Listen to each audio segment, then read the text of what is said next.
Jadi kalau menurut saya pribadi, terlepas dari masalah teman-teman saya sekarang lagi ikut mendampingi saudara saya Kamarudin Simanjuntak diperiksa ya dan dijadikan tersangka. Sama juga saya mesti sampaikan, kita mesti hormati. Tidak ada satu tuntutan atau menjadikan kita menjadi seseorang pesakitan atau menjadi tersangka kalau tidak ada sesuatu kejadian yang kita lakukan. Tidak ada satu kesalahan, tidak mungkin. Jadi kalau saya pribadi, saya nggak takut. Sepanjang saya benar, saya nggak takut. Ya kan? Jadi kalau memang sekarang saudara saya Kamarudin merasa bahwa benar, ya nyatakan aja, sampaikan aja di pemeriksaan bahwa ini itu. Tetapi saya mengatakan bahwa ya ini sejujurnya bahwa advokat memang diatur ya bahwa dalam menjalankan profesinya tidak dapat bla bla bla bla bla kan gitu ya. Tetapi saya juga mesti katakan bahwa kita itu tidak juga dibentengi dengan satu aturan bahwa nggak boleh tersentuh.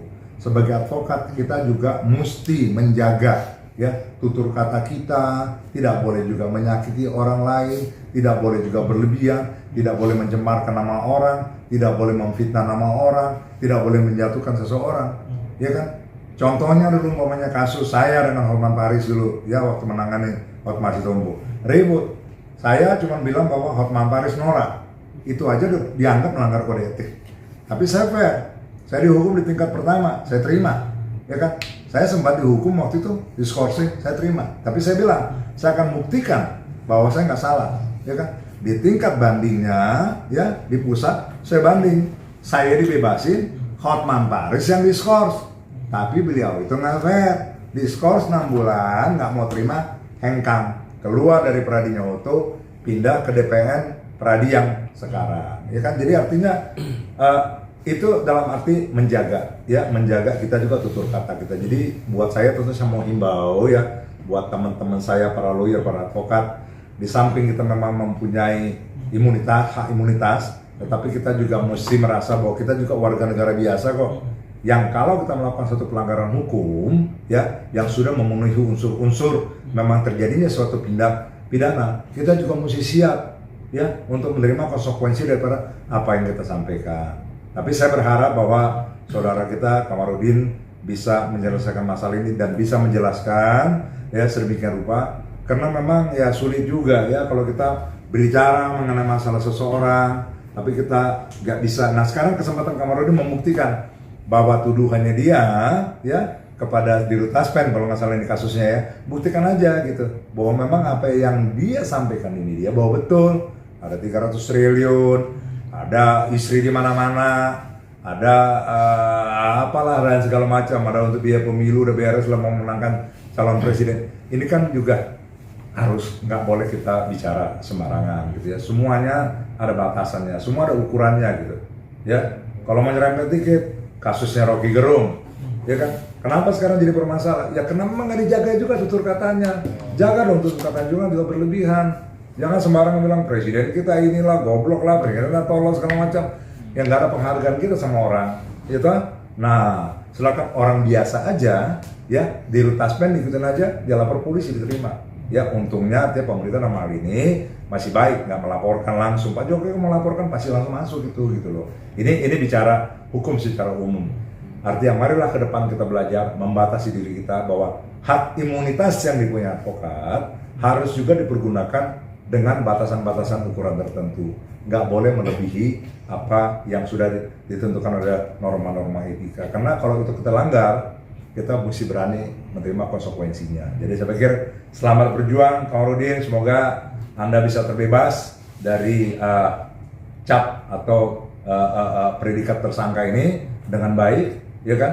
Supaya memang kita juga sebagai advokat juga punya kewibawaan gitu. Kita juga sebagai advokat nggak mau sebenarnya. Dikit-dikit kita bilang, wah ini terlalu jauh nih, polisi dikit-dikit mentersangkakan segala macam. Ayo kita lawan gitu. Tetapi saya pada posisi ini mesti mengatakan bahwa saya mau lawan, siapapun saya siap lawan. Tetapi pada posisi kita benar gitu ya. Betul-betul benar gitu. Jangan mencari pembenaran. Karena kalau kita bilang kita mencari pembenaran, kita selalu bilang bahwa wah kita nggak salah, kita nggak ini nggak itu. Saya mau katakan bahwa Kalau kita nggak salah, orang nggak gampang menjatuhkan kita.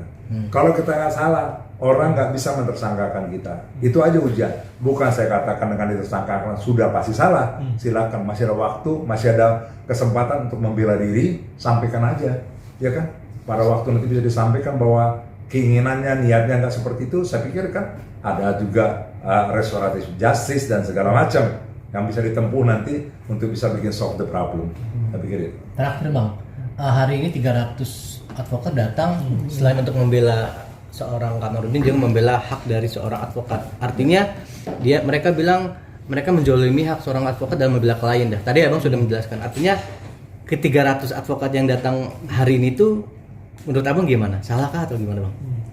Ya salah sih relatif ya, karena namanya ini kan bicara korps ya kan. Sama kayak tentara di Medan tuh datang nyerbu Kapolres Medan karena artinya mendukung temannya ya kan, yang katakanlah tidak diperhatikan. Sama juga seperti ini mungkin kalangan advokat menyatakan dukungan sebagai toleransi dan menjaga marwah, seolah-olah sekarang kita merasa ini advokat, saya juga advokat gitu ya, yang advokat yang hadir sekarang merasa bahwa wah ini polisi ini sewenang-wenang nih ya, melanggar hak imunitas daripada advokat karena kita dalam menjalankan profesi kita, membela klien kita. Kenapa begini? Yang tadi saya katakan betul itu, kita dalam membela klien kita boleh ya membela sebebas-bebasnya, tetapi ada ukurannya, jangan melewatin juga. Kalau melewatin itu, kita kembali kepada prinsip equality before the law, semua orang sama di mata hukum, ya kan? Nah untuk itu, kalau memang polisi memandang kita memang pantas ditersangkakan atau ada suatu batas yang lewat, silakan kita jelaskan di pihak kepolisian, ya kan? Bagaimana tuduhan dari pihak kepolisian bahwa kita melanggar suatu ketentuan norma yang terjadi atau tidak terjadi di masyarakat. Saya pikir kalau itu bisa dijelaskan dan masih ada ruang restoratif justice, ya masih ada kemungkinan bisa dibikin solve the problem.